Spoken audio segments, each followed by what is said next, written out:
dire que je vais vivre vieille, ça veut dire qu'il y a de l'intensité de travail.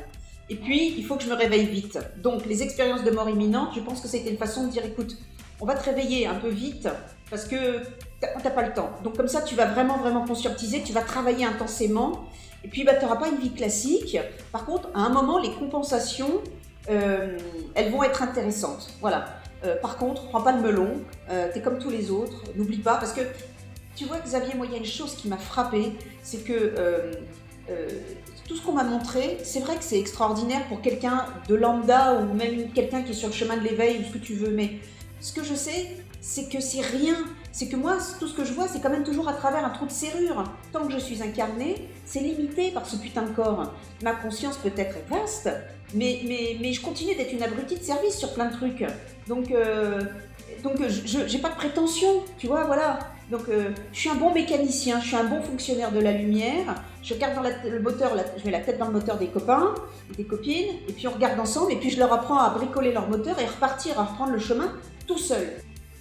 Bonjour à tous, j'espère que vous allez bien. Je vous retrouve toujours avec le même plaisir pour vous présenter Vanina Cherensky, une femme formidable, une médium avec une histoire de vie aussi incroyable que passionnante. Vanina, elle a fait 3 fois l'expérience de mort imminente et elle a récupéré, entre autres bagages, sa mémoire d'âme, c'est-à-dire ses autres vies, ses liens, ses contrats, tout ce dont elle avait besoin pour affronter ce qui est sa dernière incarnation. Et c'est de tout ça dont elle va nous parler durant cet entretien. Je tiens à remercier Vanina pour sa disponibilité, son enthousiasme, son humour et surtout son authenticité. Et je vous remercie évidemment tous, chers auditeurs, de votre écoute fidèle. Je vous souhaite une très belle écoute et je vous dis à bientôt.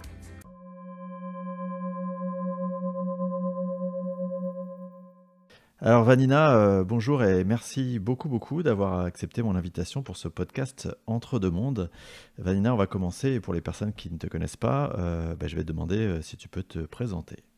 Oui, alors je m'appelle Vanina Vassilia, j'ai fait 3 expériences de mort imminente, c'est un peu pour ça qu'on me connaît, on va dire, parce que ça fait maintenant quelques décennies que je témoigne de ces expériences. Donc j'en ai fait une à 14 ans, qui était très importante, très forte, et qui a beaucoup marqué, on va dire, tout le reste de ma vie. J'en ai fait une à 15 ans, et j'en ai fait une à 16 ans. Et puis j'en ai fait une autre en 2017 aussi, une toute petite. Mais en fait, ce qu'il faut savoir, surtout ce qui est intéressant, c'est que ces expériences de mort imminente, parce que maintenant il y a des milliers de gens qui parlent des expériences de mort imminente qu'ils ont faites, donc j'ai rien d'exceptionnel. La seule chose qui soit intéressante, c'est que moi je sors d'une famille athée. Donc quand j'ai fait ces expériences, je n'avais aucune idée religieuse préconçue ni rien. Donc les témoignages que je ramène sont des témoignages libres de tout dogme, de toute idée préconçue ou préfabriquée. Voilà. Comme j'étais relativement jeune, on ne peut pas dire que j'avais vraiment lu non plus une masse de livres ou d'ouvrages spirituels, loin de là. Donc c'est ce qui a rendu en fait mes témoignages intéressants. Puis 3, ça reste quand même assez rare malgré tout, voire 3,5, voilà. Ça fait beaucoup. Donc pour une seule personne. Voilà, ça fait beaucoup de paramètres. Ouais, voilà. Donc voilà. Si je dois présenter en quelques mots, c'est ça. Après mon premier métier, mon vrai métier à la base, c'était d'être peintre, graphiste, street artiste et puis conservatrice de bibliothèques anciennes et restauratrice d'œuvres d'art. Et puis ensuite, ces derniers temps. J'ai toujours été... alors, depuis l'enfance, j'ai toujours eu ce que les gens appellent des dons de médiumnité. Moi, j'appelle ça des outils. Mais bon, je suis née comme ça, donc je ne m'en rendais pas compte. Par contre, ça s'est effectivement... enfin, on va dire que ça a pris un autre sens, où ça a beaucoup... ça s'est devenu exponentiel au moment des expériences de mort imminente, après, voilà. Parce qu'il y a une prise de conscience profonde, c'est-à-dire que c'est pas seulement une prise de conscience intellectuelle, il y a aussi une prise de conscience physique, énergétique, il y a plein de choses qui se passent et sensiblement ça m'a ouvert beaucoup de potentialités. Plus un truc qui était chouette, c'est que après mes expériences de mort imminente, l'être de lumière qui était venu me chercher la première fois à mes 14 ans revenait la nuit pour me donner des leçons, pour m'enseigner sur des questionnements, on va dire, philosophicaux, existentiels. Et donc, du coup, ça m'a beaucoup aidé. Voilà. Wow. Eh bien, sacrée présentation, on va avoir du boulot, il y a des choses à dire. Est-ce que, bon, je sais que tu l'as fait beaucoup de fois, mais c'est quand même pas neutre dans ton parcours. Est-ce que tu peux nous reparler de l'expérience la plus marquante de cette de mort imminente, quoi? Oui, bien sûr. Alors, la première, donc j'avais 14 ans, et donc ça se passe dans une maison de famille un soir vers 23h30, je crois, ou 23h, un truc comme ça. Bon, après le film, en fait, voilà. On a une vie banale, hein, à l'époque. J'étais avec ma grand-mère, il y avait mon frère aîné, et il y avait personne d'autre, hein, je crois.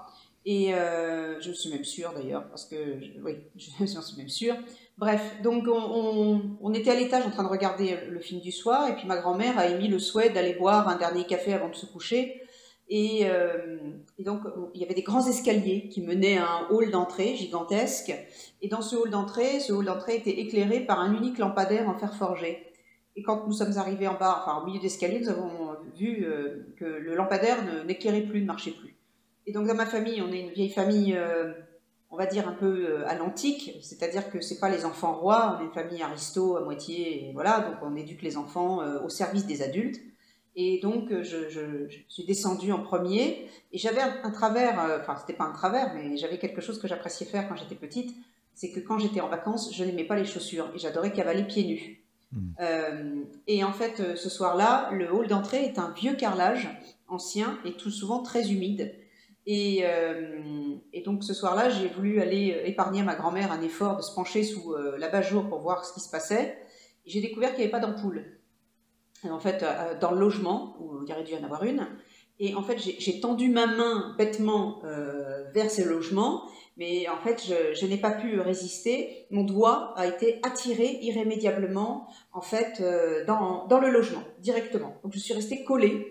Et l'électricité, en fait, le lampadaire avait été branché.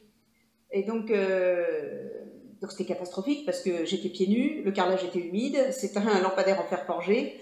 Bon, bah alors, tout est bon pour qu'en fait le courant circule en circuit fermé à l'intérieur de moi, en fait, entre le lampadaire et moi. Oui. Et donc à ce moment-là, je sens un énorme boum, je sens mon cœur qui explose sous l'intensité de l'électricité. Je me mets à hurler comme dans un film d'horreur. Mon corps se met à trembler, pris sous l'emprise de l'électricité, etc. Enfin, c'était vraiment comme dans un film d'horreur. Mais en même moment, en fait, je suis hors de mon corps. C'est-à-dire que je suis extraite instantanément de mon corps. Je me retrouve à côté. Je vois tout. En fait, je vois toute la scène à 360 degrés. Je peux voir aussi... alors, sur le moment, j'ai pas vraiment de... Tout ce que je sais, la première chose qui me marque et qui est géniale, c'est que je me rends compte que je suis en paix. C'est-à-dire qu'il n'y a pas d'angoisse, il n'y a pas de peur, il n'y a pas de colère, il n'y a rien. Toute émotion négative n'existe plus. Tout de suite, c'est la paix, tout de suite. Voilà. Ce qui est incroyable, c'est que mon corps continue à avoir les apparences de la vie, il continue de hurler et de trembler, en fait. Je vois vaguement que ma grand-mère est en panique, j'aimerais la rassurer, mais elle ne m'entend pas, elle ne me voit pas. Et c'est fou parce que ses gestes sont au ralenti. C'est ça qui m'a aussi frappée. C'est-à-dire que cette réalité où nous, on a l'impression qu'on est à la bonne vitesse, en fait, on est au ralenti, pour moi, de l'autre côté. Et puis, autour de ma grand-mère, il y a comme une brume de couleur rose. Et je ressens que cette brume, en fait, je peux ressentir cette brume. Et cette brume, c'est son amour pour moi. Et puis, il y a des flashs rouges dedans. Et ça, je comprends que c'est son angoisse, en fait. Son stress, son angoisse par rapport à la situation qui est en train de se passer.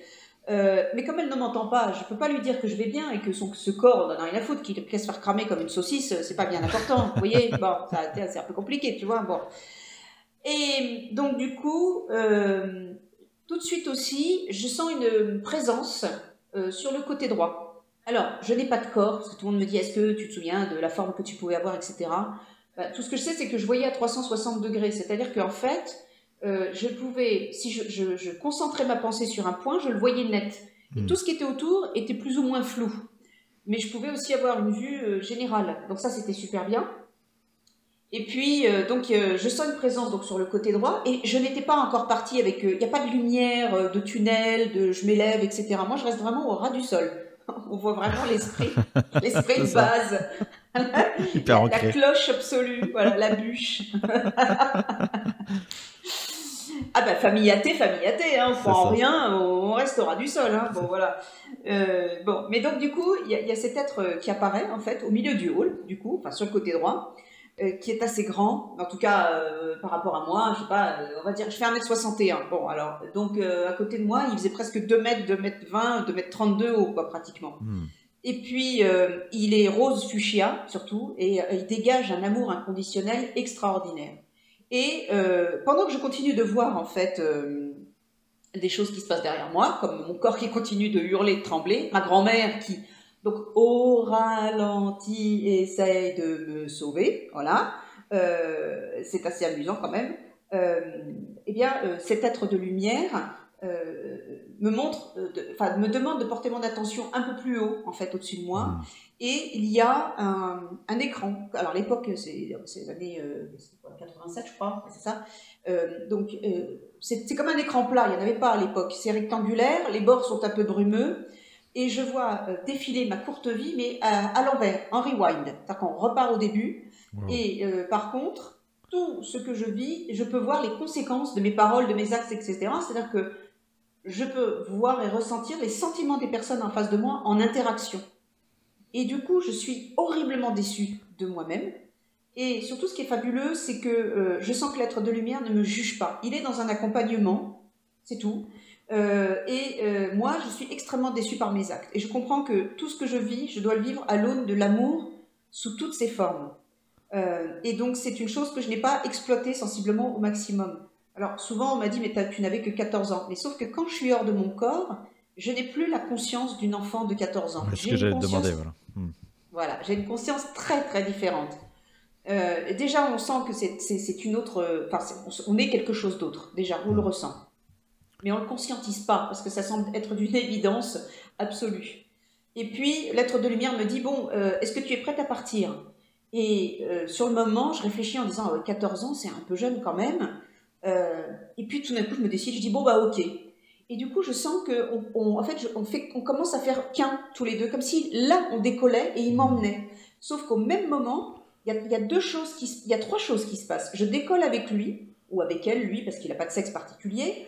À ce même moment, j'ai la sensation qu'on m'ouvre quelque chose au haut du crâne, enfin ce qui est l'équivalent de mon haut de crâne, et je récupère instantanément une douche d'informations par le haut du crâne qui est ma mémoire d'âme.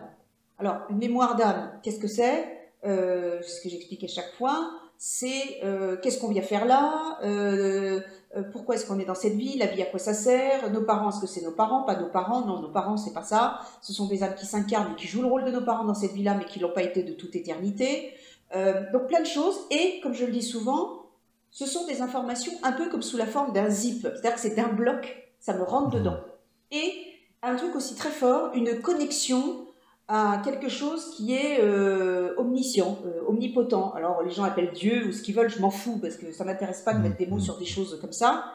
Tout ce que je sais, c'est que c'est un amour infini et que c'est extraordinaire, quoi. C'est gigantesque et c'est extraordinaire. Bon. Et au même moment, donc on a cette élévation, cette prise enfin, reprendre ses esprits, sa conscience, sa mémoire.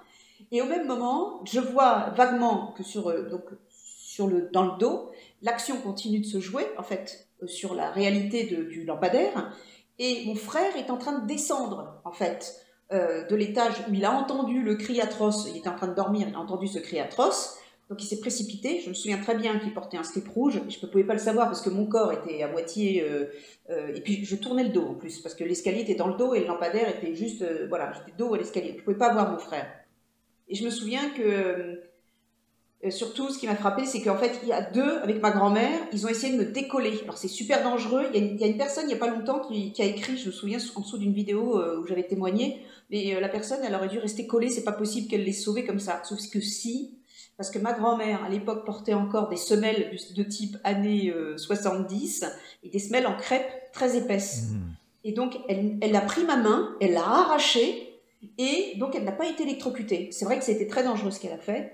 Donc, elle m'a ouvert le doigt, j'avais le doigt brûlé au 3e degré, et à l'instant même où mon frère et ma grand-mère ont réussi à me décrocher du lampadaire, je suis tombée, mais par contre, mon corps m'a réaspiré. C'est-à-dire que j'étais avec l'être de lumière, on allait partir, et mon corps a été aspiré, mais comme dans un aspirateur, dans ce corps.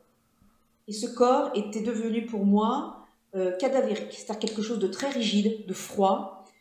J'étais mal encastrée, c'est-à-dire que j'avais l'impression d'avoir mes yeux d'âme au-dessus de la tête, au-dessus de mon crâne. Du coup, avec mes yeux humains, je voyais rien du tout, j'étais complètement aveugle. Et quand mon frère et ma grand-mère me touchaient, leur toucher était pour moi une souffrance. C'est-à-dire que j'ai l'impression que c'était eux les cadavres. J'ai l'impression que c'était eux qui me touchaient. Je ne voulais pas qu'ils me touchent. Et donc je leur disais, mais ça va, je vais bien. Parce que j'avais encore la sensation d'aller très très bien, en fait. La sensation d'être bien-être que j'avais hors de mon corps. Et donc du coup, ils me disaient, non, tu vas pas bien et tout. Et donc du coup, voilà. Et donc ensuite, ils m'ont redressée. Je me suis réencastrée définitivement dans mon corps. Sauf que ce qui est extraordinaire, c'est que je n'ai pas oublié un iota de l'expérience que je venais de vivre, ni même la mémoire d'âme. Donc du coup, j'ai tout récupéré. Donc vous imaginez, dans un corps de 14 ans, putain, avoir une telle conscience, Mais voilà. qu'est-ce que tu en fais, quoi? C'est ça, qu'est-ce que j'en fais, bordel? Parce que je suis dans une famille athée, il faut pas en parler, là je comprends plus rien.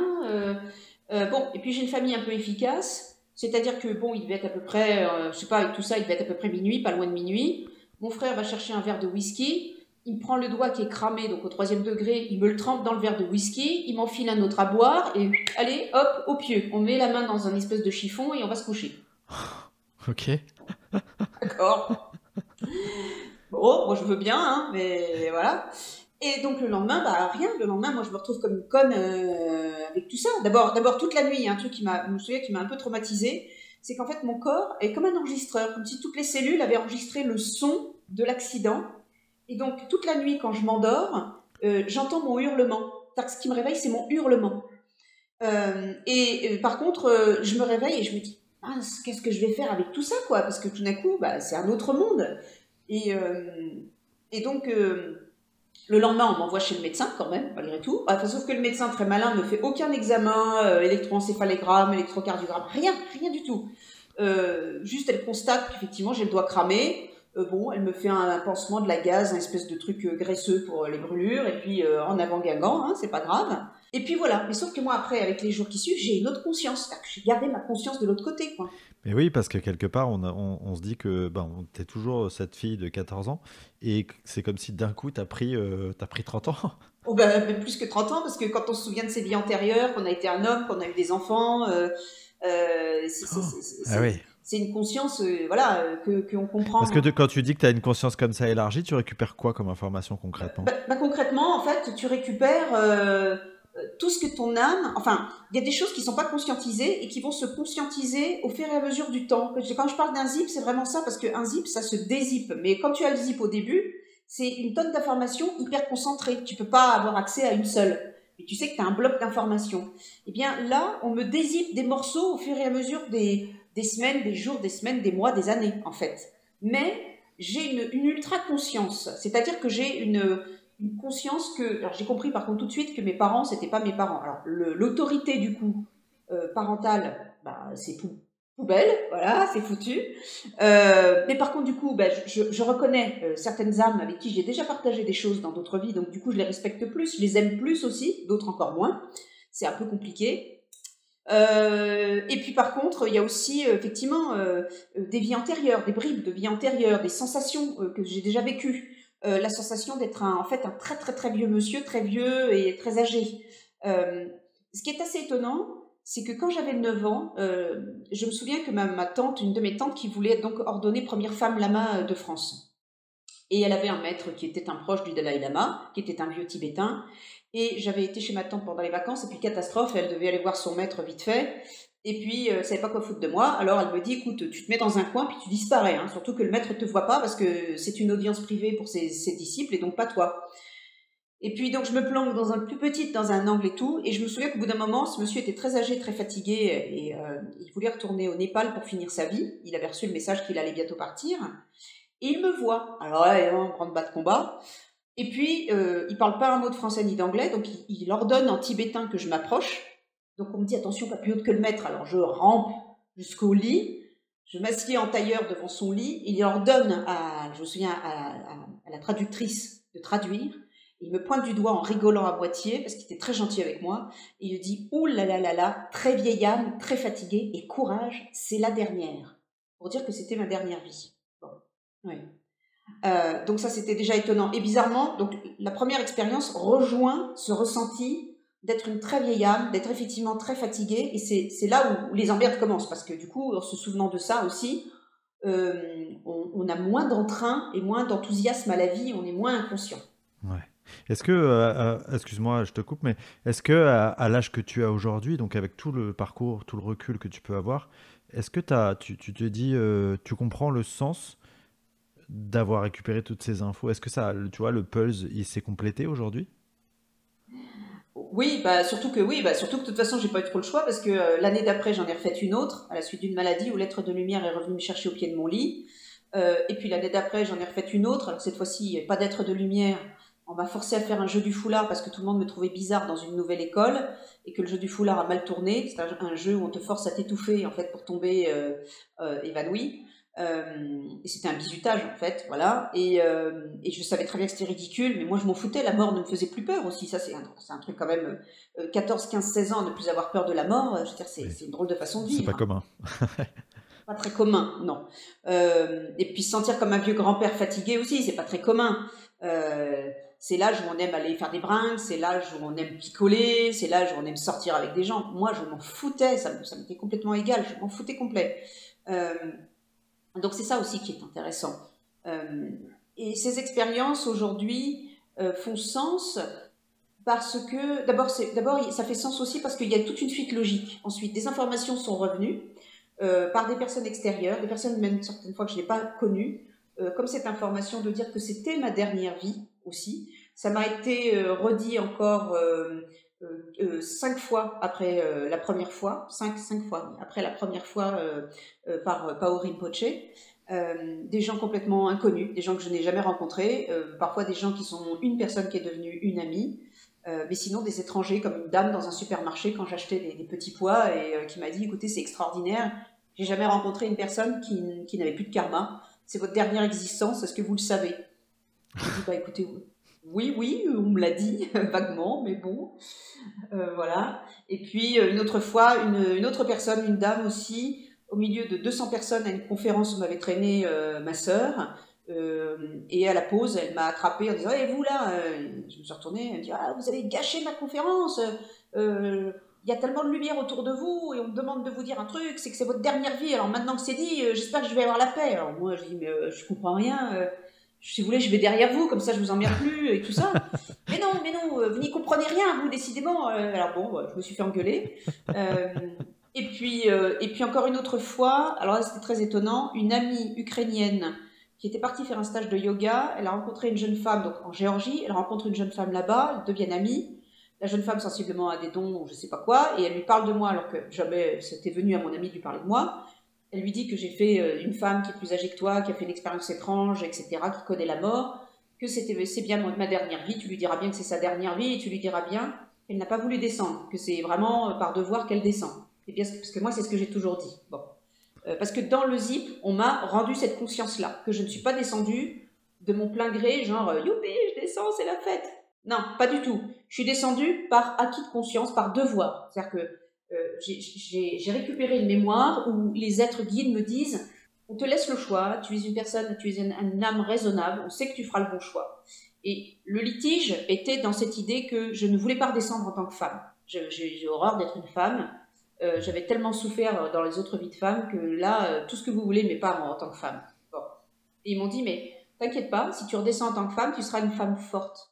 Et je comprends mieux, parce que avec ces expériences de mort imminente, ça fait de moi un extraterrestre. Alors évidemment, ça fait de moi quelqu'un parfois qui a été une paria, mais ça fait aussi de moi quelqu'un qui a une conscience différente et qui du coup a des clés pour avancer, a des clés pour s'en sortir. Les épreuves, elles sont là, mais en même temps, si je prends le temps de les décortiquer, et cette foi incroyable que ces expériences de mort imminente ont généré, et je ne parle pas d'une foi religieuse, je parle d'une foi profonde dans l'existence de quelque chose, Hmm. voilà. Et plus un autre truc, c'est que l'être de lumière, il est revenu la nuit dans mes rêves pour m'enseigner. Donc la nuit, quand je posais des questions la journée, il revenait, il me faisait des classes, il m'expliquait des choses. Donc du coup, c'était génial. Ah, incroyable. Et à quoi ça sert, à ton avis, qu'on t'ait dit plusieurs fois que c'était ta dernière incarnation? C'est pour te rassurer quelque part? Non, je l'ai pas pris comme ça, hein. Ah non, moi je l'ai pris plutôt comme attention, attention, quoi. Tu réfléchis 2 fois avant de faire des conneries, hein, parce que Déconne pas, sinon tu c'est reviens. ça, c'est ça, exactement. Moi, tu vois, Xavier, je l'ai plutôt pris comme ça, tu vois. Ah, moi, Voilà. tu vois, je me suis dit, tiens, en t'écoutant, peut-être qu'on lui dit ça pour lui dire, allez, t'inquiète pas, prends les choses avec légèreté, c'est la dernière, après c'est cool, quoi. Ouais, la légèreté est effectivement une chose que j'ai dû et que j'apprends encore, parce que quand on te rend ta mémoire d'âme, la légèreté, elle en prend un coup dans l'aile, hein, franchement. Ouais, Parce que l'incarnation humaine, on le sait tous, n'est pas une partie toujours de plaisir, et que quand tu te souviens de certaines de tes vies et que tu revis des choses qui sont des échos de ça, parce que tu dois faire les fonds de tiroir de tes histoires karmiques quand même, tu dois finir et clore des dossiers, euh, la légèreté, elle n'existe plus trop, quoi, vraiment. toi qui as la vision de ça, est-ce que autour de toi, tu sais, bah, ta famille évidemment, mais tous les gens que tu côtoies, il y a toujours des accords ou ce qu'on appelle des contrats d'âme? Oui, oui, bien sûr. J'ai eu plusieurs personnes de ma famille que j'avais déjà connues dans d'autres vies, bien sûr, des êtres extraordinaires.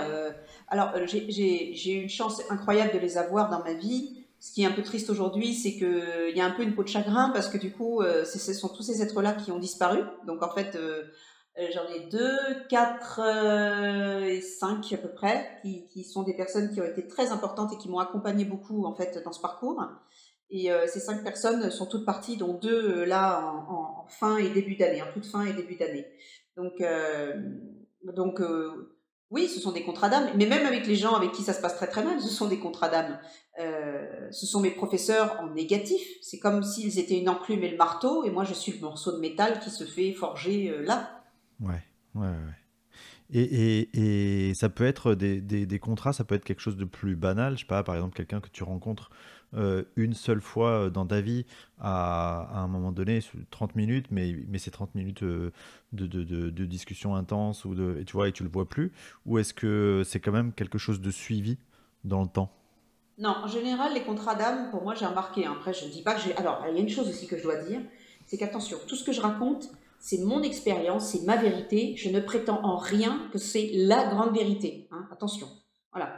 J'ai pas cette prétention-là du tout. Pour moi, au contraire, justement, l'être de lumière m'a fait faire une expérience qui va prouver que chaque existence de toute chose sur ce monde et même ailleurs est un morceau de la vérité. Donc, tout être est une expression de la vérité. Voilà. Donc c'est surtout ça. Donc moi je suis rien, je suis juste une parcelle, c'est tout, parmi tant d'autres. Donc du coup voilà. Mais pour revenir à ces expériences et ces contrats d'âme, alors pour moi il y a le contrat de travail, ce qu'on doit faire dans cette vie-là. Dans ces cas-là, oui, si tu accomplis ce pourquoi tu es descendu, alors dans ce cas-là ça peut être 30 minutes, 2 minutes, un café, un bonjour, rien. Bon, là Ouais. tu fais ton job, voilà. Mais quand ce sont des contrats d'âme à terminer, bah non, malheureusement, il y a une interaction qui est beaucoup plus intense et qui est beaucoup plus longue. Elle peut être sur quelques mois, elle peut être sur quelques semaines, mais quoi qu'il en soit, j'ai remarqué un truc, c'est qu'il faut qu'à la fin, cette expérience termine dans la neutralité.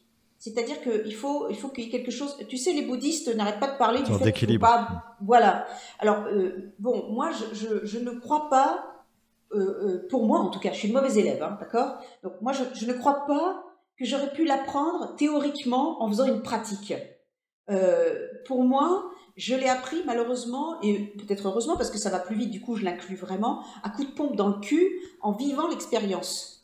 Ouais. Donc moi j'ai besoin d'avoir du concret en face, d'être sur le terrain, de me le prendre dans la gueule 20 fois pour que je comprenne en disant bah, j'ai essayé comme ça, j'ai essayé comme ça, j'ai essayé comme ça marche pas, il y a toujours, on me le remet à nouveau devant moi.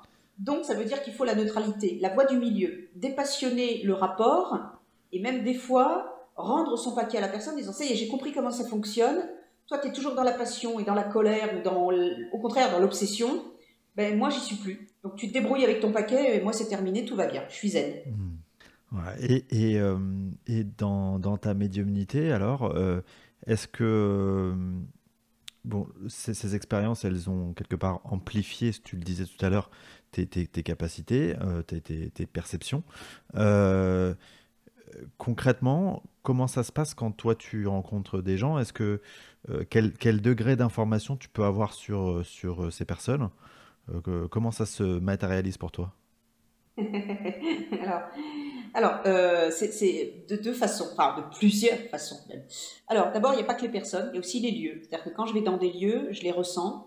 Quand je vais dans des lieux, je peux ressentir ce qui s'est passé dans la maison, ou les âmes qui sont toujours assises dans la maison et qui continuent de vivre dans une vie parallèle. Et puis, il y a aussi un truc que je ressentais aussi, qui était fort et qui était beau, et que je peux toujours ressentir si je décide de me contacter, c'est ce que dégagent les plantes, par exemple, une espèce Hmm. d'amour inconditionnel, cette douceur extraordinaire. Et puis chez les gens c'est simple. Des fois c'est au cours d'une discussion, ils me parlent et puis j'ai un ressenti. Alors moi j'ai un truc, c'est que j'ai la vidéo, le son et le ressenti, les trois. La Voilà. totale. Comme ça, au moins c'est réglé. Voilà. Sauf que bon, c'est pas automatique que tout le monde ait tout dans le même ordre à chaque fois, en fait. Et donc du coup, des fois ça peut être en serrant la main de quelqu'un, je peux avoir un flash, ou alors au contraire un ressenti ou un mot qui apparaît. Mais en général, moi ce que j'ai, c'est actuellement par exemple je bosse comme ça. J'ai trouvé un protocole parce que comme ça me permet aussi de barrer. C'est-à-dire que dans ma vie de tous les jours, je suis pas censée du coup automatiquement avoir des ressentis. Je peux, Ouais, c'est ça. Hmm. voilà. C'est-à-dire qu'avant, c'était comme ça, c'était complètement anarchique. C'est-à-dire qu'il y a des gens, par exemple, qui m'y révulsaient, parce que je sentais à l'intérieur d'eux des trucs, je n'étais pas capable de mettre des mots dessus, mais c'était complètement instinctif, je savais qu'il fallait pas que je m'approche de ces personnes-là.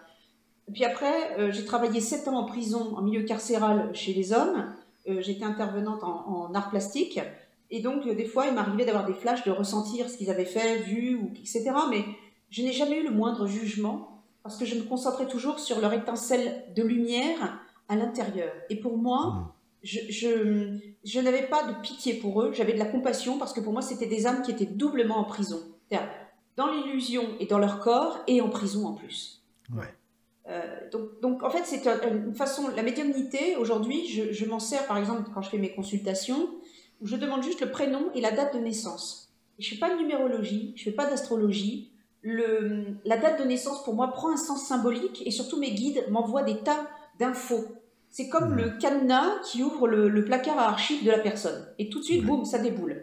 C'est des ressentis, ça va à toute vitesse. Des fois même, ils sont en interconnexion, c'est comme un millefeuille, les tranches se superposent, ou comme les calques dans un logiciel justement de graphisme. Et j'ai Hmm. tout un bloc d'informations qui arrive, et il faut que je décortique pour comprendre et mettre dans l'ordre. Toi qui as, dans ces expériences de mort imminente, tu as touché du doigt, tu as ressenti, toucher du doigt c'est le cas de le dire, Oui, tu as c'est ressenti l'amour inconditionnel. Euh, est-ce que c'est quelque chose dont on peut faire l'expérience dans cette incarnation terrestre, ou est-ce que c'est le vrai amour inconditionnel, c'est quelque chose qu'on peut pas palper du doigt dans cette expérience, c'est quelque chose de très, tu vois? Ça, c'est une question que j'ai depuis un petit moment, donc ça, C'est compliqué. Ouais, mais tu as raison. Alors, moi, je souhaiterais surtout que tout le monde puisse la faire, cette expérience. Parce que Hmm. moi, c'est ce que je dis en rigolant. Bah, tu as fait un jeu de mots en mettant en touchant du doigt, mais moi, j'ai encore mieux. J'ai été mise au courant, tu vois, voilà. Donc, C'est ça. c'est tellement ça, tu vois, c'est tellement ça. Puis ils adorent blaguer. En plus, ils adorent faire des jeux de mots débiles. Donc, je pense que c'est ça aussi qui les amuse. Euh, donc, je pense que oui. Enfin, l'amour inconditionnel, c'est ce que j'explique aux gens. C'est équivalent à... c'est un mélange, c'est un cocktail. Il faut imaginer qu'on ait un être devant soi, ou une situation, mais plutôt un être, parce qu'on a beaucoup de mal à aimer son prochain et puis surtout soi-même. Mais imaginons qu'on a une personne en face de soi et qu'on l'aime tellement, tellement, que on préférerait donner chaque parcelle de son être pour que cet être soit au mieux, se porte au mieux, soit le plus heureux et le plus serein possible. Et puis, il y a en même temps mélangé cette envie profonde du mieux. C'est-à-dire que c'est un mélange de l'amour d'une maman, on va dire ce que les gens pensent être un amour maternel, doté avec une intensité forte, mais qui n'écrabouille pas, qui n'est pas une passion destructrice comme on peut avoir entre deux amants. Donc voilà. Donc c'est vraiment quelque chose qui est ampli. Et l'amour inconditionnel n'est pas seulement de l'amour inconditionnel, il est aussi porteur d'informations. C'est-à-dire qu'il est entièrement habité par une conscience. C'est-à-dire que l'amour inconditionnel en soi, c'est une conscience porteuse d'informations parfois concrètes. Et c'est ça qu'il faut comprendre. Par contre, cet amour inconditionnel est parfois, et si moi je peux le contacter, c'est quelque chose maintenant, je peux me y rebrancher, voilà, j'en parle et hop, ça y est, ça vient. ce qui est terrible, c'est que c'est si fort, si je me laisse monter l'intensité, ça m'est arrivé d'avoir ce que j'appelle entre parenthèses des attaques d'amour inconditionnel. C'est ce qu'on appelle aussi des extases mystiques. C'est ce que certaines personnes appellent des extases mystiques. C'est-à-dire que mon corps ne peut plus supporter l'intensité de la vibration de cet amour. Et du coup, il est complètement paralysé. Voilà. Avec une incapacité presque respiratoire. C'est trop intense. Mais c'est magnifique, c'est extraordinaire. Je le souhaite. Ça m'est arrivé de toucher un peu du doigt cette notion-là en hypnose, à reconnecter à quelque chose, en tout cas que j'avais jamais ressenti et que c'était si fort. J'arrive à percevoir ce que tu peux dire et effectivement, c'est quelque chose auquel on peut se reconnecter. Quand on l'a expérimenté une fois, on peut se reconnecter à ce que ça fait de ressentir ça. C'est assez magique, en effet. Donc tu vois, toi tu as pu le joindre et l'atteindre. Donc je pense qu'il y a des tas de gens qui doivent sans doute par la méditation, alors il y en a qui font des sorties de corps. Même si moi les sorties de corps des fois je me dis attention parce que on va dans des strates, des couches, on va dire de monde astro qui sont pas toujours super lumineux et super branchés à l'amour inconditionnel. Ouais. D'accord. Dans tout ce que tu as téléchargé dans ton fichier zip là, est-ce qu'il y avait des notions de ce qu'allait être ta vie, tu sais, les fameuses lignes du temps là, À part qu'elle serait difficile et que j'allais en chier, c'est pas mal voilà, déjà. c'est déjà pas mal. Mais est-ce que tu as su par Euh, exemple pourquoi elle allait être difficile, enfin en quoi elle allait être oui, difficile exactement, qu'est-ce qui en allait quoi être elle est difficile compliqué? en quoi elle est difficile parce que un des thèmes centraux de ma vie a quand même été la violence sous toutes ses formes. Donc vraiment, je l'ai connue sous toutes ses formes. L'abus, la tentative de meurtre, l'agression, enfin, j'ai reconnu toutes les formes possibles et imaginables. La trahison absolue, l'envie d'être, enfin, que des personnes ont eu envie de m'annihiler totalement. C'est tout ça, je l'ai connu. Et puis la violence au quotidien, hein, c'est quelque chose que j'ai commencé à connaître déjà, mais même dès la naissance, parce que dès la naissance, j'ai une naissance compliquée où sensiblement, on pourrait presque croire que j'en ai même fait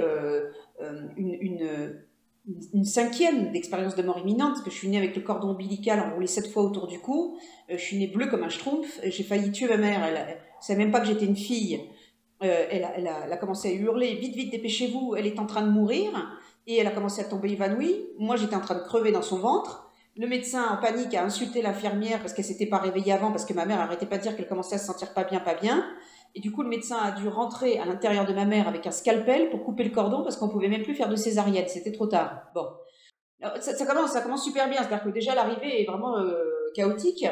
Et puis ensuite, on découvre que je ne supporte pas le lactose, même celui de ma mère, rien, je supporte rien. Donc ça commence par une obligation de ma mère de m'abandonner à l'hôpital Necker des enfants à Paris pour faire des tests de nourriture sur moi. Donc on m'accroche comme un sac dans un sac à des porte-manteaux dans une salle avec d'autres enfants. On me donne des trucs à bouffer que je régurgite avec une violence incroyable.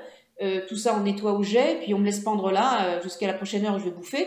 Et à la fin, ma mère vient me voir désespérée, voit que je suis en train de me laisser mourir. Donc elle me kidnappe pour me sauver, sauf que du coup, on lui dit pas qu'il faut qu'elle continue de faire le régime à vie parce que j'ai une maladie génétique. Et du coup, toute ma vie, je vais subir cette erreur médicale, première erreur médicale, qui fait que du coup, ça m'a créé des tas de maladies, des tas de trucs. Voilà. À 5 ans, j'ai un abus, j'ai une personne qui malheureusement a la mauvaise idée de se masturber sur moi. La même année, je suis victime des coups de ma directrice d'école qui ne supporte pas les gauchers, donc elle m'enferme dans la classe, elle laisse sortir tout le monde, je suis assise, tout le monde part à la récréation, je sais que je vais prendre des volets de coups alors que dans ma famille, jamais on touche aux enfants. Et elle me prend par la ceinture du pantalon, me fait voler au-dessus des tables, me met sur ses genoux et me fracasse de coups. Ensuite me remet assise violemment en disant maintenant t'écris main droite. Et je me souviens que j'ai écrit à la main droite du coup, mais à l'envers. Donc elle lisait mes trucs avec un miroir. Après, je me souviens aussi que mes parents étaient des journalistes et qu'ils ont été très militants et donc ils ont fâché beaucoup des fois les gouvernements successifs. Et donc on s'est souvent retrouvé avec des menaces de mort, même une fois avec un accident qui a été organisé où une voiture nous est arrivée à l'arrière au feu rouge et nous a essayé de nous pousser, nous balancer dans un ravin. On y a échappé de justesse. Enfin bon, voilà, c'est quand même une vie compliquée, c'est une vie très Mais compliquée. à quoi ça sert quand on est une si vieille âme et qu'on est en dernière incarnation de se dire, allez, je mets le paquet, je vais me mettre tout un tas d'épreuves. Et tu vois, c'est quoi le... On pourrait pas juste profiter en mode, je sirote mon cocktail au bord de la plage?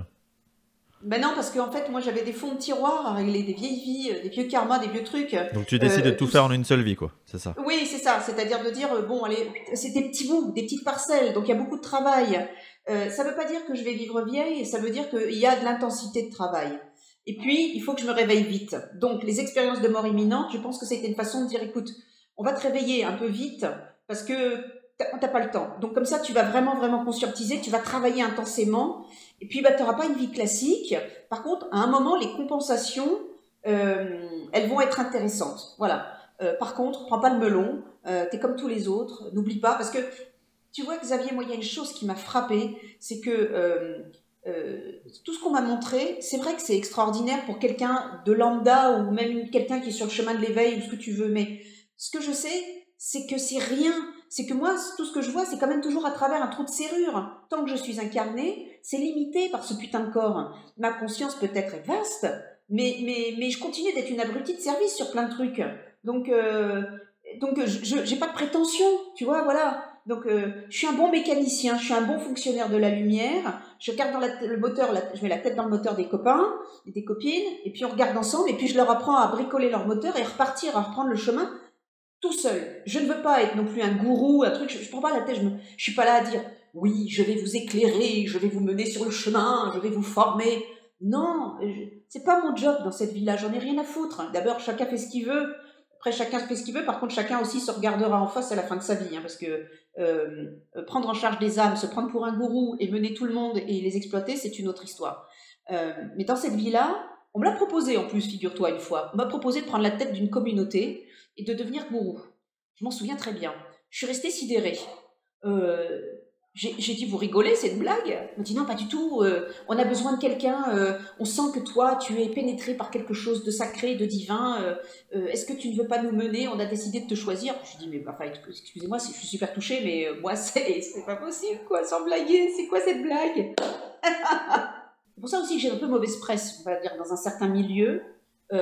C'est pour ça qu'on m'invite pas beaucoup non plus. Je m'en fous, à vrai dire, parce que mon patron, c'est l'univers. C'est mon patron qui m'emmène là où il considère que c'est juste l'endroit où je dois me trouver, ou là où je dois communiquer, partager. Et donc, en fait, c'est ça. Le parcours, moi, c'est pas moi qui décide. Alors, on parle beaucoup d'ego. Et d'ego, c'est à double tranchant. C'est une chose qui est bonne. C'est une chose qui permet de créer cette personnalité pour expérimenter cette vie humaine le plus honnêtement possible, éradiquer son ego, dire « Oh non, je n'ai pas d'ego », c'est déjà avoir un ego. On a tous un ego. Bon, il faut faire avec, il faut l'accepter, au contraire, et puis il faut au contraire l'utiliser judicieusement, parce qu'il faut être honnête avec son incarnation. Si l'univers a créé ce scénario, a créé Xavier, qui a cette mission de partager, de faire vivre des choses, de vivre lui-même des choses, et de les partager avec les autres, c'est pas un hasard. Et c'était sous cette forme-là. Un instrument de musique, s'il n'a pas la forme précise qu'il a, il ne peut pas sortir cette sonorité exceptionnelle qui est unique. Bon. Donc annihiler l'ego, ça voudrait dire tous ressembler à des tuyauteries, et quand on souffle dedans, on fait tous le même son. Ça n'a pas d'intérêt. Bon. Donc c'est ça la richesse et la beauté de la diversité dans une vie, dans l'incarnation. Et c'est ça aussi, incarner quelque chose avec honnêteté. Donc, pour en revenir à ces expériences de mort imminente et à ce dézippage, voilà ce que ça m'apprend. C'est-à-dire que ça m'apprend à ne pas marcher sur les chemins classiques. D'abord, mes guides m'ont dit, surtout tu ne lis rien, pas de trucs New Age et tout. On te mettra entre les mains les bouquins ou les trucs que tu dois savoir, mais pour le reste, ne cherche rien. Et du coup, c'est vrai que, bon, alors des fois, ils y vont fort. Hein. Par exemple, c'est marrant parce qu'il y a 2 ans, j'étais paumée, je ne savais pas ce que je devais faire et tout. Et puis j'étais dans une chambre chez mes parents et tout d'un coup, alors j'étais en train de regarder un film et tout d'un coup, il y a tous les livres d'une étagère qui s'effondrent et puis qui roulent jusqu'au lit. Je me dis, qu'est-ce qui se passe? C'est quoi ce truc? Et il y en a un qui se glisse juste sous mon lit. Alors je rampe en râlant parce que je suis une grande râleuse. Je l'extirpe et alors comme par hasard, je te le donne en 1000, c'est un bouquin autobiographique d'une médium belge qui raconte comment, de femme d'agriculteur, elle est devenue une grande médium et elle a aidé des gens dans des maisons, dans des trucs et des machins. quand même incroyable, parce que c'est une expérience d'une femme simple qui, en fait... ce livre me tombe entre les mains à ce moment-là, au moment où je suis perdue, je ne sais pas quoi faire, et je ne sais pas que justement, d'ici 6 mois, c'est exactement ce qu'elle fait que je vais faire quand même. C'est incroyable, parce que je n'y crois pas sur le moment. Voilà. Donc, donc c'est comme ça que ça se passe. Toi qui, justement, on comprend à travers ton récit il y a très peu de choses qui sont laissées au hasard finalement.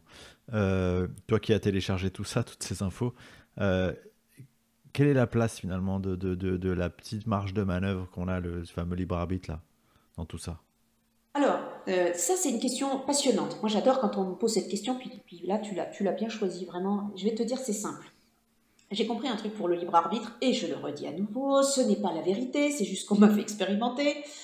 Voilà, pour moi, le libre arbitre, de ce qu'on m'en a montré, c'est que chaque âme a son taux potentiel de libre arbitre. C'est-à-dire que sur certains domaines, ils vont avoir le choix, sur d'autres domaines un petit peu moins, parce qu'il y a des examens de passage à des moments chronologiques de leur vie qui sont déjà précalculés, préétablis. Et puis par contre, il y en a, c'est tout chousse. C'est-à-dire, vas-y, page blanche, fais-toi plaisir. Voilà.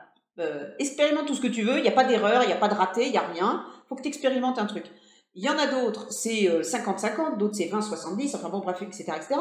Moi, par exemple, dans cette vie-là, j'ai pas beaucoup de libre arbitre. C'est-à-dire que quand j'ai eu envie de dire merde à certains moments de passage, je sentais que c'était un moment important, qu'il fallait que je me bouge, etc. J'ai décidé de faire ma tête de mule et ben j'ai été coincée. C'est-à-dire que je me suis retrouvée dans une voie sans issue, et il se passait plus rien. Et du coup, je tombais dans le désespoir et du coup, c'était la merde. Et du coup, je devais faire rétro-pédalage, comprendre. Enfin, en général, c'était sympa parce qu'il m'envoyait toujours un petit rêve nocturne où, comme par hasard, on me le disait. Ouh, tu t'es trompé. Et puis, hop, on relançait la machine. Voilà. Donc, c'est ça pour moi, le libre arbitre. Bon, ça dépend. C'est sur mesure. Et ça, tu arrives à le savoir, toi, dans les informations que tu captes pour les gens, on te le dit ou Des fois, oui. Des fois, on me le dit. Pas systématiquement, mais on me le dit. Par exemple, euh, sur des relations, souvent quand les gens m'appellent pour des relations, bon après moi je leur explique bien que je suis pas une médium style Madame Irma, la boule de cristal et le turban classique quoi. S'ils ont besoin de savoir si la grand-mère va calancher, ils vont toucher l'héritage, ou si leur voisin va finir par quitter sa femme pour venir vivre avec elle ou eux, enfin je sais pas mon truc. Je peux le faire, mais c'est pas ce qui est important. Euh, Par contre, moi je peux effectivement, je parle souvent plutôt du chemin de vie. Si vous êtes bien sur votre chemin de vie, quand les gens sont coincés.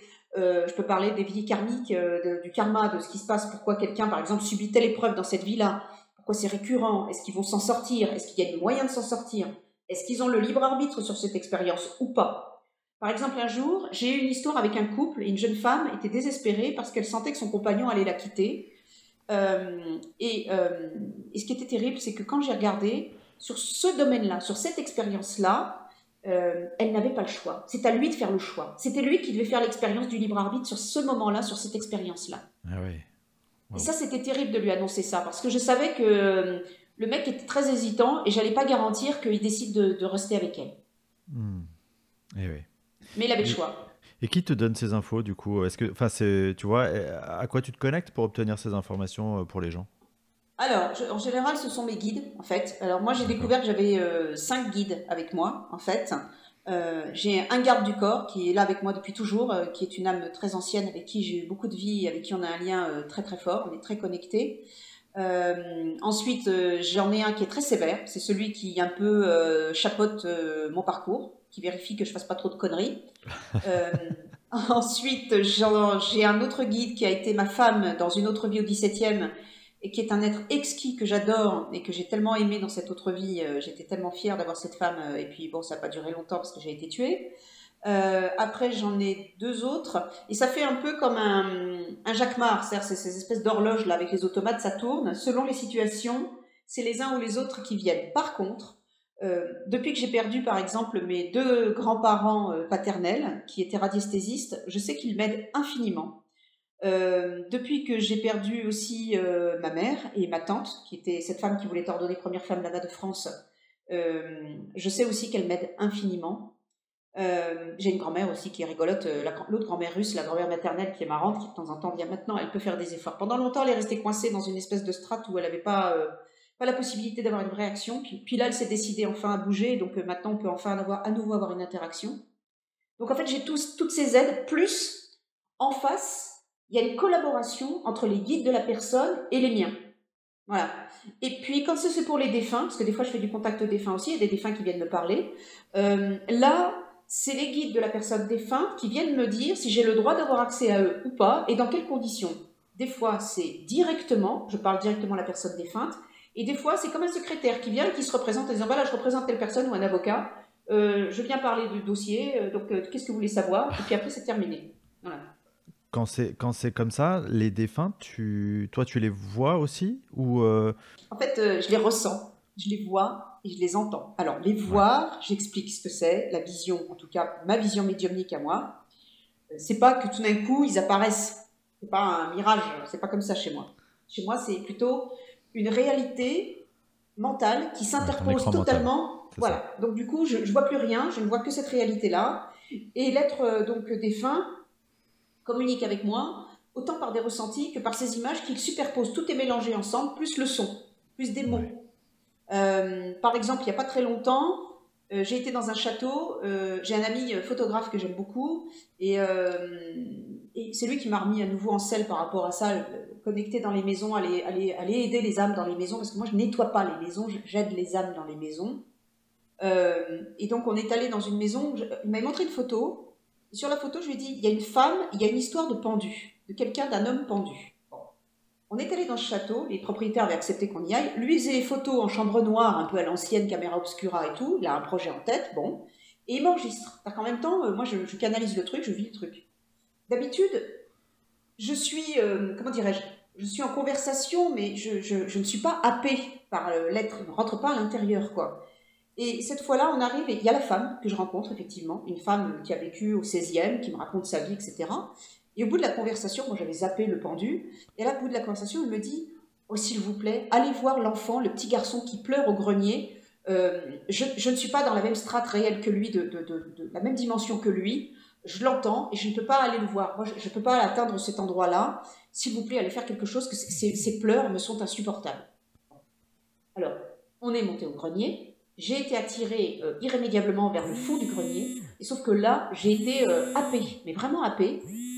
Euh, en fait, par effectivement une âme de petit garçon qui m'est rentrée à l'intérieur et je me suis mise à pleurer et à parler comme lui. Et donc, on avait une conversation, en fait, avec ma bouche, mais tous les deux à l'intérieur de moi. Et mon ami a fait écouter l'enregistrement, d'ailleurs, à un comédien, qui lui a dit écoute, c'est fascinant, parce qu'un comédien aurait beaucoup de mal à réaliser ça. C'est-à-dire qu'elle ne peut pas inventer un truc pareil, parce que c'est infaisable. C'est infaisable. Elle est tellement... On a l'impression qu'il même la parole de l'enfant, elle se superpose à Ouais, elle-même, t'es sans le habité quoi. dialogue. Voilà. Et l'enfant me raconte une histoire atroce, en fait, qui se fait abuser, il a vécu au 18e, qui se fait abuser par le type qui sert de gérant du domaine, etc. Que c'est la cuisinière qui le fait rentrer dans le château en loose day pour qu'il aille se réfugier, se planquer de cette espèce d'horrible pourri, et que de 12 ans à 15-16 ans, il subit ça, et qu'à 16 ans, il décide de se pendre dans les granges. Bon. Ouais. Et moi, je lui dis que c'est fini parce qu'il ne peut pas sortir du grenier en disant qu'il a peur que cette espèce de pourriture va l'attendre, etc. Et moi, je lui fais comprendre que c'est fini tout ça. Bon. Et puis, quand ils s'en vont, il y a cette libération et il y a l'amour inconditionnel qui vient. Et ça, c'est ma petite récompense. C'est génial. Voilà, ça, c'est le cadeau. Après, la souffrance, c'est le cadeau. Parce que moi, je pleure, hein, j'ai des larmes qui coulent et tout. Je souffre avec eux, hein, vraiment. Et puis, donc, on redescend. Je demande au propriétaire, je dis, écoutez, est-ce que dans les granges, quelqu'un qui se serait pendu, est-ce que ça vous dit quelque chose? Et là, la propriétaire me dit, oh, c'est incroyable, ma petite fille, quand elle était petite, un jour est revenue terroriser des granges en disant, maman, maman, il y a un homme pendu dans les granges. Et donc là, j'ai compris que c'était juste, j'ai compris que c'était vrai. Parce que moi, je suis une Saint-Thomas, peut-être je suis conne, mais c'est comme ça, je veux des preuves de ce que je vois. Voilà. Ok, Vanina, écoute, c'était vraiment passionnant de A à Z. J'ai bu tes paroles. J'imagine que tous les auditeurs aussi. On va, J'espère. on va, on va terminer cet épisode, j'en suis sûr, par te demander. Alors, il y a deux questions que je pose toujours aux personnes que j'interviewe. La première, c'est, tu nous as dit que tu n'avais pas beaucoup lu de livres. On t'avait demandé de pas beaucoup en lire. Les quelques-uns que tu as lus et qui t'ont marqué. Est-ce que tu peux nous dire Oui, il y en a trois. Alors, il y en a trois qu'on m'a mis entre les mains que j'ai adoré. Après, moi, je suis une fan de littérature classique, hein. J'ai une formation d'historienne, mais enfin, en littérature spirituelle. Évidemment, il y a La vie après la vie de Raymond Moody, évidemment. Il y a le livre de cette médium belge qui est décédée malheureusement il n'y a pas si longtemps que ça, donc j'étais très triste, je me disais oh, je vais l'appeler, j'essaie de voir si je peux faire. En fait, bah non, elle était partie. Et puis en troisième, alors c'est pas forcément un livre de spiritualité, mais c'est écrit par le monsieur qui est l'auteur du livre Jonathan Livingstone, Le Goéland, et il a écrit un autre ouvrage qui s'appelle Le Messie récalcitrant. Et ça m'amuse follement parce que c'est l'histoire d'un aviateur. Ça pourrait presque ressembler un peu au Petit Prince, mais c'est en plus trash. C'est l'histoire d'un aviateur qui est en rade et qui rencontre un monsieur. Il découvre qu'en fait, il rencontre le Messie. C'est comme Jésus, en fait, mais c'est pas Jésus, mais c'est un Messie. Et ce Messie refuse d'être un Messie. Donc, il lui arrive des tas d'aventures. Jusqu'à la fin, il est tellement dans un malentendu de ce qu'il ne veut pas incarner qu'il finit par être agressé et il y a quelqu'un qui le poignarde et il meurt dans les bras de cet aviateur. Et en fait, c'est très beau parce que c'est un parcours de sagesse. C'est un parcours justement d'humilité d'un être qui est un être éclairé, mais qui vit une vie simple. Bah écoute, je pense que ça va faire la transition avec la dernière question qui est, et tu en as un petit peu parlé tout à l'heure, c'est quoi le conseil que tu donnerais aux personnes qui s'éveillent à la spiritualité? Comment est-ce qu'on arrive à s'éveiller dans cette ère où on a tant d'informations? Comment est-ce qu'on fait ça correctement, selon toi? La première des choses, c'est surtout d'écouter sa voix intérieure. C'est-à-dire que si votre voix intérieure vous dit d'aller courir tout nu dans le jardin peint en bleu, bah tant pis, faites-le. Mais c'est pas de suivre quelqu'un, c'est d'avoir toujours son libre arbitre et surtout d'écouter sa voix intérieure. Parce que sa voix intérieure, c'est la radio ou le téléphone avec ses guides. Vous avez un parcours, un schéma préécrit souvent, et souvent d'aller voir des gourous, d'aller voir des maîtres ou de payer très cher pour suivre une formation à 2 où on va vous dire qui vous êtes, ça vous dessert. Si vous le faites, faites-le, mais faites-le en ayant conscience que ça ne fait que vous apporter un éclairage d'un aspect de vous-même. Parce que ce qu'on ne sait pas, c'est que nous sommes extraordinairement infinis, bien plus riches que nous le croyons, et c'est ça la magie, c'est que nous sommes une mosaïque d'une richesse extraordinaire. Donc faire le vide en soi, écouter sa voix intérieure, et puis la suivre, faire confiance, avoir la foi et croire en sa bonne étoile.